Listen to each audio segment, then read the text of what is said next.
Hello, hello. I am super excited to be here with all of you today, this beautiful day.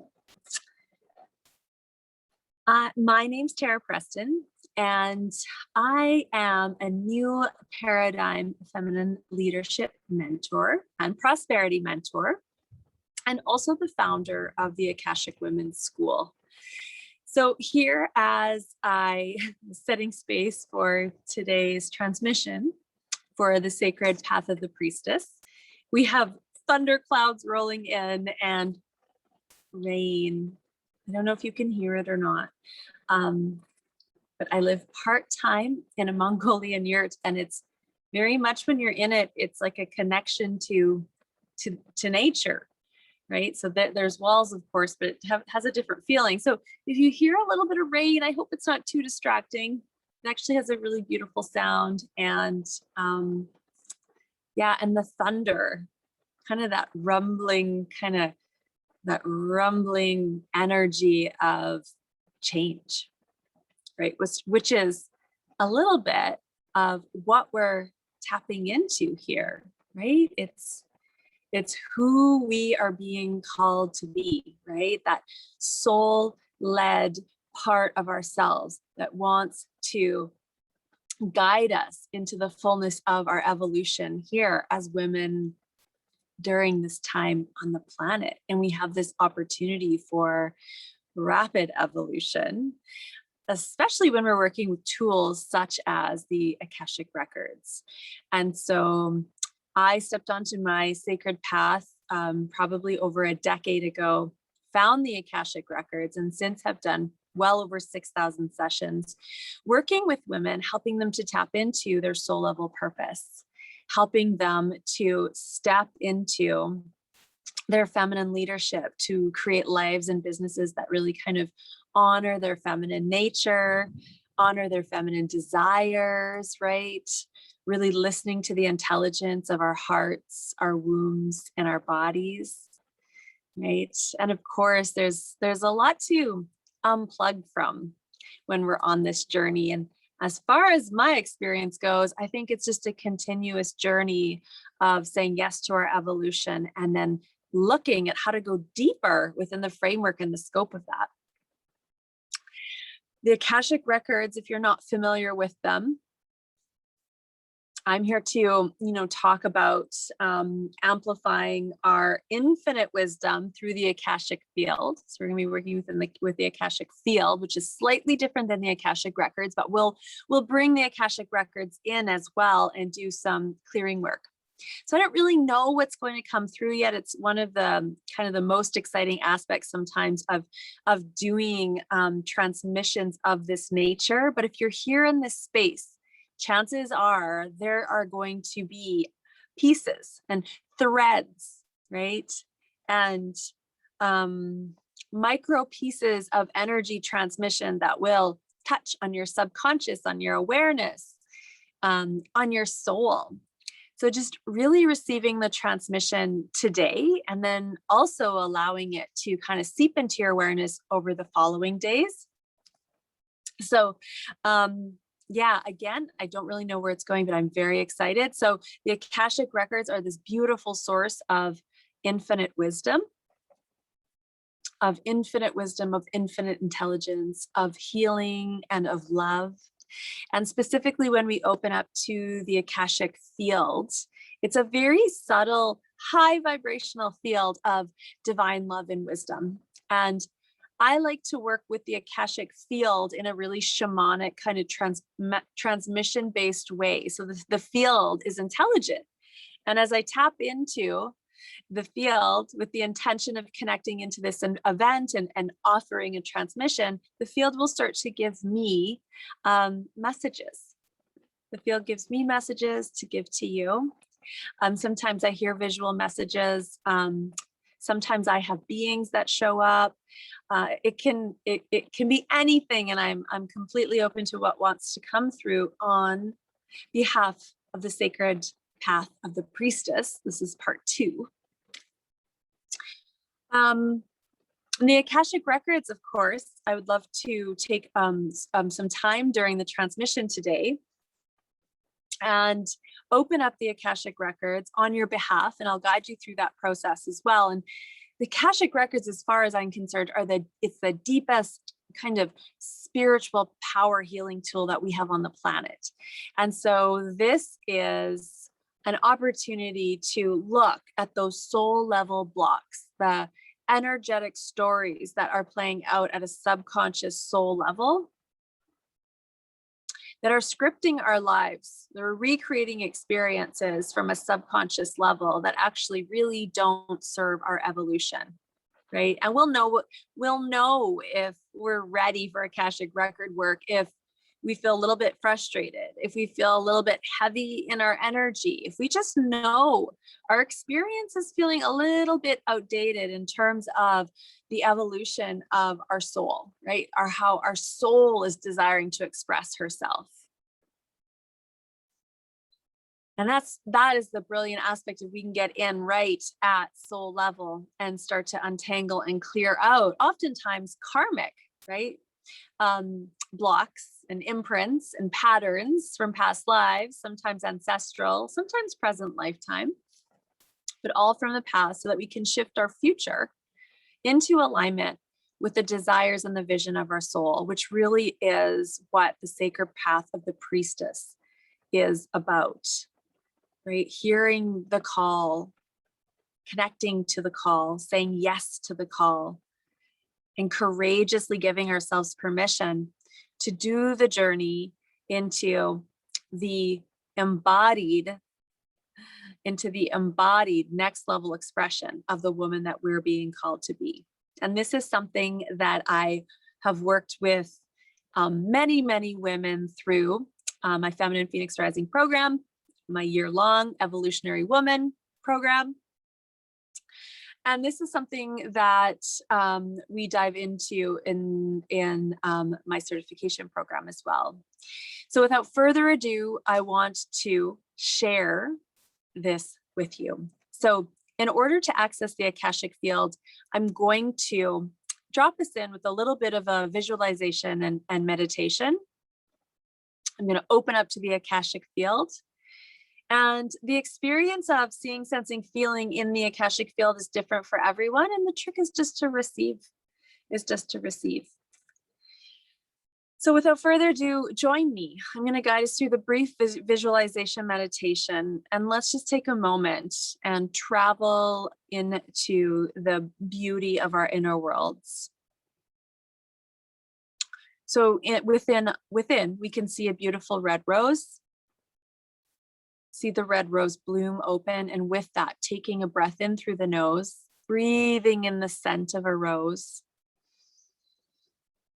down into the energetic womb space and up and out through the nose. And we'll do that breath 2 more times, bringing it to the count of 3.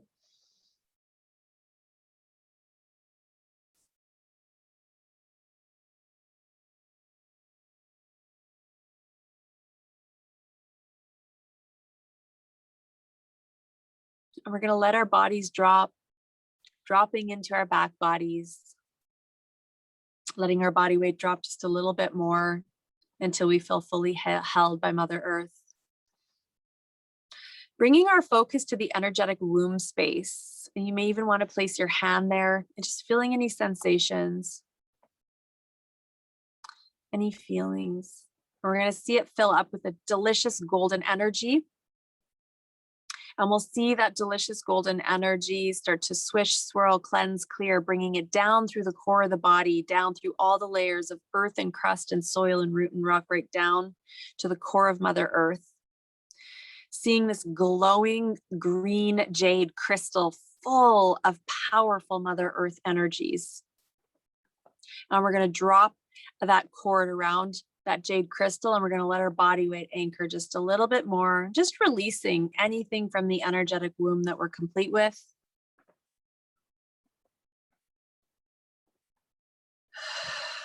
I'm going to go ahead and call down the temples of divine love, light, truth, abundance, wisdom, and power to descend, grow, and expand around us, calling in our guides, angels, masters, teachers, guardians, goddesses to be present, and for truth and accuracy to be obtained for the highest good of everyone who will be listening to this call on June 26th, anyone who will be listening to this call after, asking this to be a divinely protected space where only the highest frequencies of love and light shall exist, banishing all negative influences should there be any, asking Archangel Michael, Archangel Michael, Archangel Michael to please cast spheres of divine love and protection around all of us, really upholding the highest frequencies of consciousness in this container of purity, of truth, of love. And so it is. Then we'll go ahead to the heart chakra, and we'll go ahead and see some rose quartz light, and we'll just see that rose quartz light swishing, cleansing, clearing, activating, nourishing the heart chakra. And from there, seeing the magenta rose bloom open, a magenta rose bloom open. And from there, we're going to allow the golden grid of the flower of life to begin to expand and swirl out from the heart space located at the center of the chest. And we're going to let that pure wisdom and high frequency light, the radiant divine substance of all of creation that's interwoven into all of life, begin to permeate and infuse itself within us, out from us, and all around us into the Akashic field. We're going to let that light continue to grow, expand, and interpermeate with the physical and non-physical reality that exists before us, all around us, within us. We're going to allow that radiant divine substance of all of life that flows through all things continue to flower and expand from the heart chakra. And then seeing, sensing, feeling now is the doors to the Akasha and all the light, love, and wisdom of the Akasha open to you now. And so it is. And I'm just going to take a moment to have some water, and I'm going to begin tuning in.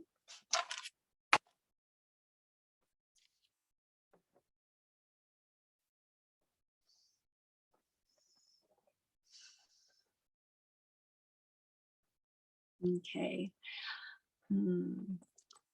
Message that's already coming through is about grief, actually.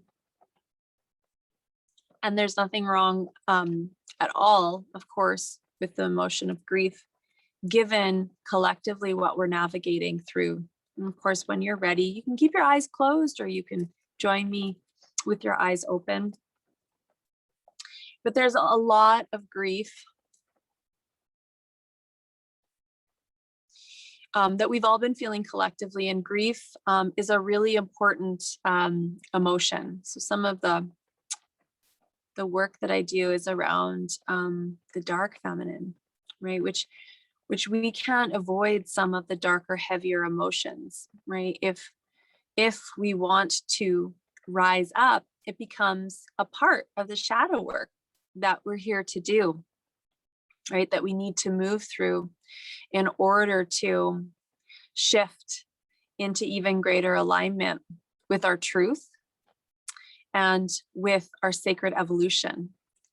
And I want to speak to this emotion of grief a little bit because it feels really dense and really heavy. And I know that's an emotion that a lot of women, empathic, sensitive, awake women have been feeling grief. We feel it. We hold it at the level of the womb because we care. We care about the pain experience of, what people are navigating on the planet. We feel a lot of people around us moving through different challenges right now. It's interesting too, the rain. I'm like, it's cleansing. And that's the beauty of, I don't know if you can hear it. It seems louder. And that's the beauty of grief. Giving ourselves permission and space to grieve and to have our emotions, right? And sometimes when we're disconnected from the fullness of our evolution and from the next level of our purpose, or from even like knowing what our calling or our purpose is, we need to be able to transmute certain layers. We need to be able to drop into certain spaces within ourselves that we can transmute, so that emotionally we're clearing away the layers that are clouding the voice of our soul, right? And grief often over top of grief, often underneath grief is anger. And anger is actually a really powerful ally for this journey as well, because anger is often illuminating a deeper truth, a deeper fire. These are emotions too that even, as women, right? And two, there's been, a lot of conditioning or projections around what, the feminine being too emotional. But when we actually give ourselves permission to dance in the realm of all the spectrums of emotion, there's a lot of power there. And the invitation is really around embracing, is about creating space to feel your grief, to feel your grief. So give me one moment here. And this is not just the grief of you. This is the grief of a collective grief, but I'm also picking up a lot of ancestral grief, a lot of ancestral sadness, right? For where there's been suppression, for where we felt, for where our ancestors have felt limitation, for where there's been loss, for where there's been hardship, right? For where there's been poverty. So much of this now we're being called to transcend as we root into a new paradigm. And part of healing, a part of the healing journey is, doing the shadow works, navigating some of those deeper, darker layers, and using it as medicine for our healing, a really potent sacred medicine, and not just for our healing. When we really start to listen to the grief, and sometimes the grief is a soul level grief, when we really start to listen to the grief and allow ourselves to have the grief, I've worked with so many women that oftentimes they withhold themselves from their emotions. This is a really beautiful invitation to have your emotions. It's really powerful, sacred medicine to have your emotions. To have your emotions.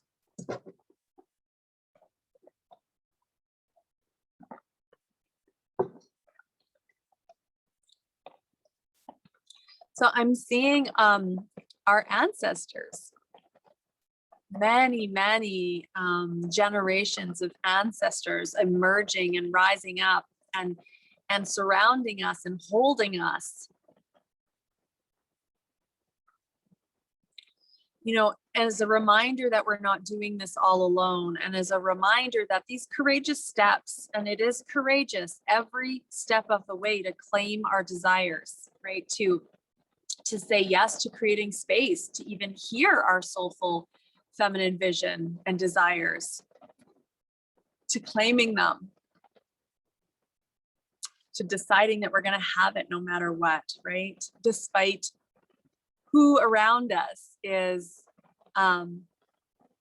maybe not supportive or not seeing or hearing the dream that we have within us. And especially as women, right?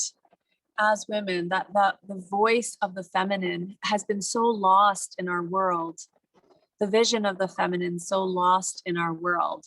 The desires of the feminine so lost in our world, right? So we do live in a society where when we have a deep longing, and this is part of the channel transmission and the message, we have a deep longing, it can get lost and we might not feel heard because we don't collectively live in a world that honors the feminine. And so part of our courageous journey is giving ourselves the permission to sometimes grieve the loss of where we haven't been heard or seen, or where we haven't been encouraged in our dreams, or where we've experienced loss, or where we've experienced failure, right?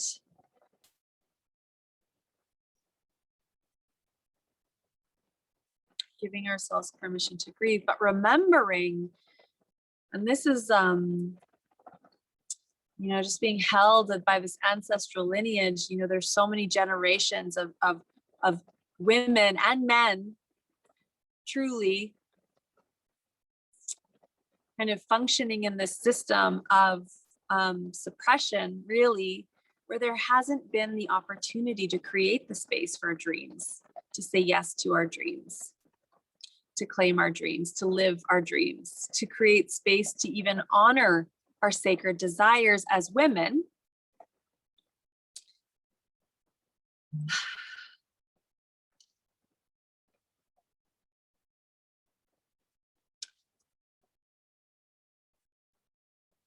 Okay, I just had a message come in and it distracted me, so I want to tune in here.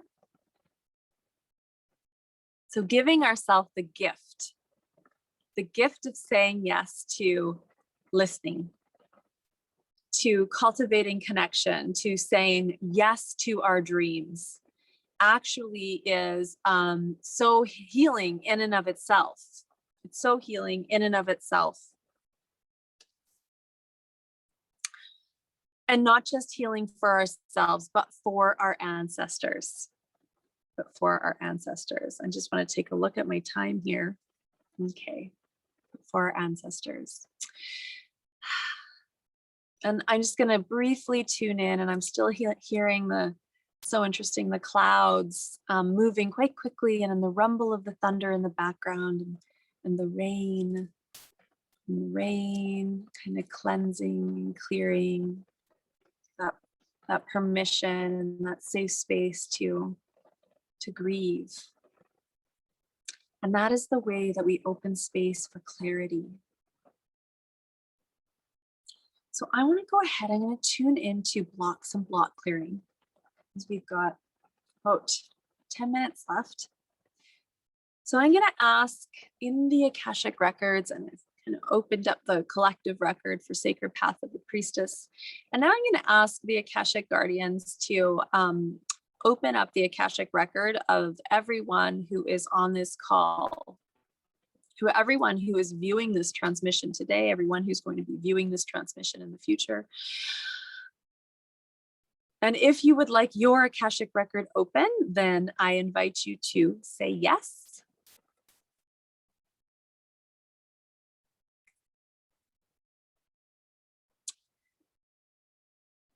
That feels good to you.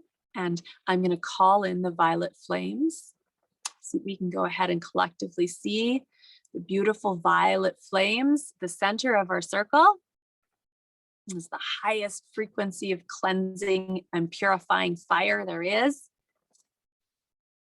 Okay, and I'm going to unravel. I'm going to see what collective block. This is really exciting, just to see what collective block is coming up for clearing. This actually has to do around money. It has to do with poverty consciousness, right? So poverty consciousness.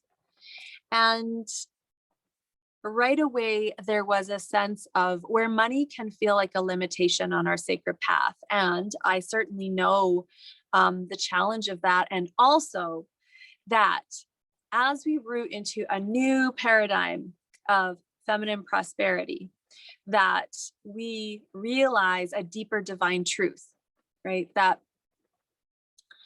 prosperity is the natural consequence of being who we truly are.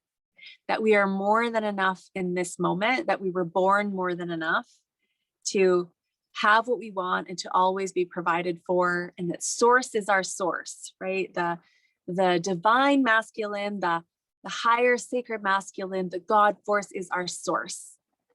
As women on this path, as divine feminine women in this human experience, being called to live our sacred purpose, there would be no other way for us other than to be provided for, because the divine God, goddess, right? Goddess calls us forward through our sacred vision, through our heart. And the divine masculine, the God force, is there providing for us. And what often happens is a disconnect between our humanity and reclaiming and remembering our divine power. How powerful we are in our ability to create life on our terms, right? And part of that comes from being able to say, yes, I'm going to move forward. Yes, I'm going to have this. Yes, I can serve with my gifts. Yes, the world needs what I have to offer. And the universe and the divine begins to go to work on behalf of us. Right? We are not limited. We are not limited. And we feel limited when we're waiting for the outside world to give us proof that it's okay to move forward in some way. but our power exists in our ability to say yes and to know we're not doing this all alone. So I'm going to come back to this poverty consciousness, and it's a weighted feeling of like heaviness and a feeling of being tired. And I'm going to look at what this block is that's coming up. So there's immediately a vow coming up. And this is very common too, because for women on a path of service, for women light workers, for women called to the priestess path, we've often had past lifetimes where we've had different paths of service. Only most of the time, they're quite outdated in terms of serving from a very powerful creative place. So there's a vow coming through, and I'm just going to get some type of a collective story. So it's the difference between one-on-one Akashic work and a group session. And to be honest, it's 99% of the time, it still resonates with the people this transmission will touch. So let me just tune in here. So we're looking at a vow. It is a vow of, and actually we're pulling from a path of service, but we're actually pulling from ancestral vows of poverty too. Okay, so the ancestral vow of poverty actually has to do with like playing small, like it's like easier to have less, actually, because if we have more, then we'll have to give more. If we have more, then it kind of makes us a target. And that could be from, different systems of government that we've had experiences with. It could be from different family members, where all of a sudden it's like we are doing much better in our prosperity, but then all of a sudden it's like we have to share the resources, but to the point where there's not necessarily enough for the original family. So there's a few things coming up around this ancestral vow of poverty. Just give me a moment here. And it's actually it feels very much like it's running through the masculine lineage of the ancestral vow of poverty that I'm locating. And so that's very much comes through as a, like, no matter how hard I work, there's never enough. And simultaneously, it's not really safe to have enough, because then I'll have to give it away anyways, and I'll just end up having to keep working really hard. So it's this idea of almost like being trapped in a like never enough cycle, the never enough cycle.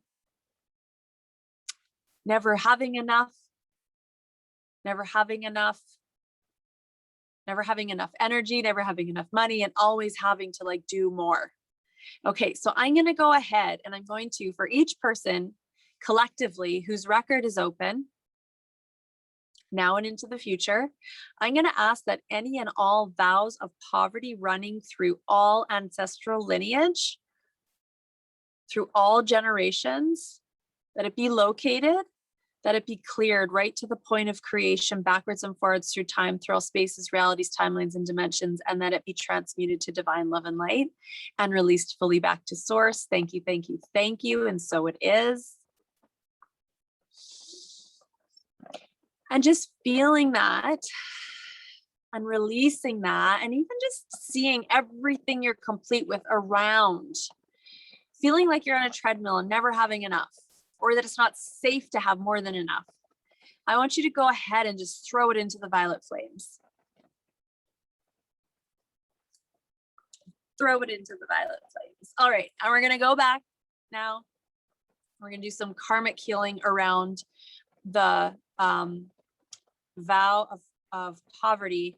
And this one came through more on a path of service, like through any, and so this is sometimes it's like it's collective feminine wounds as well, but it's like any path of service, any time we've been of service where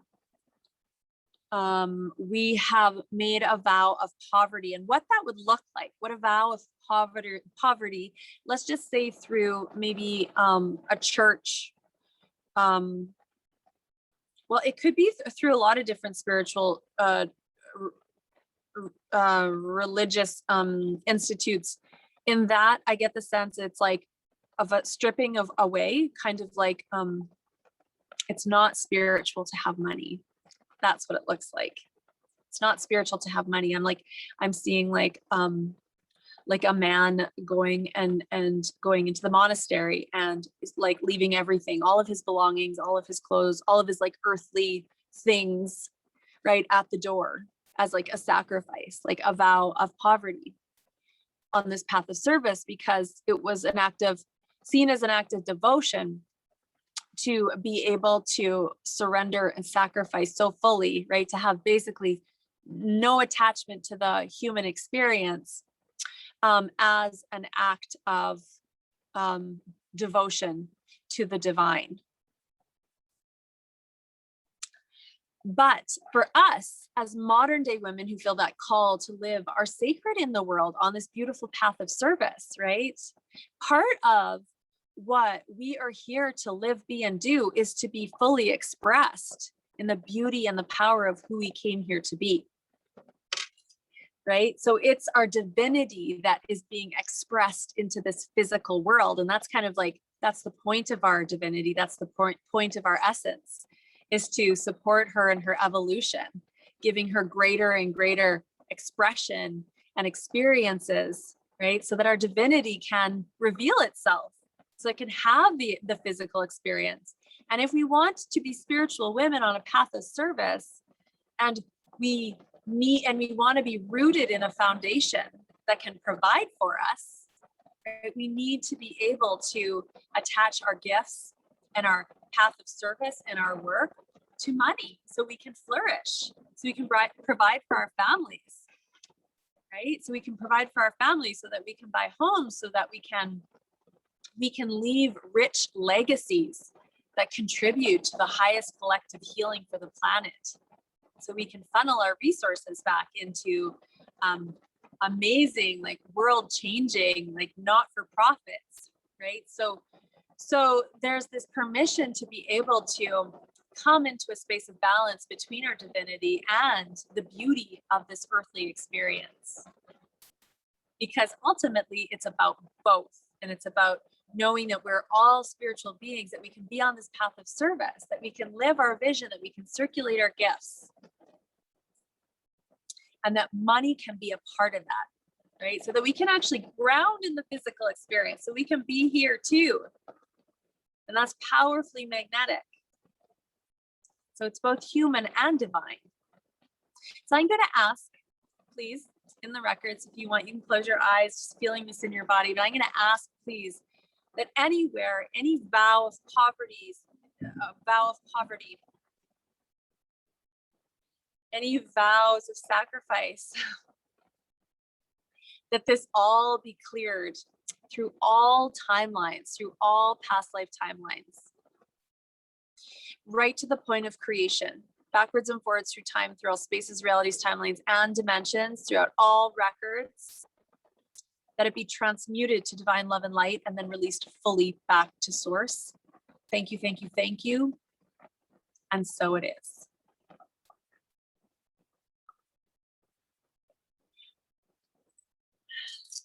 So we're just going to take a moment.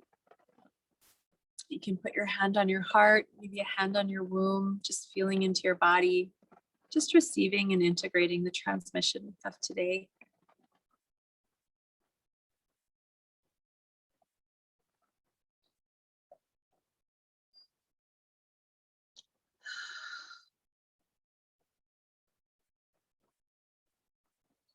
Thank you all for being here with me. If you would like to go deeper with your own Akashic journey, you can head over to the akashicwomenschool.com/Akashic journal. There's a future self timeline activation and an Akashic Women's journal that will help you activate, heal, align to, and clear layers of the woman that you are ready to release, right, in order to align to and step into that woman that you're being called to be. So So my name's Tara Preston. And again, thank you so, so much. I'm sending you all so much love and so many blessings. Thank you for being here with us. Talk to you soon.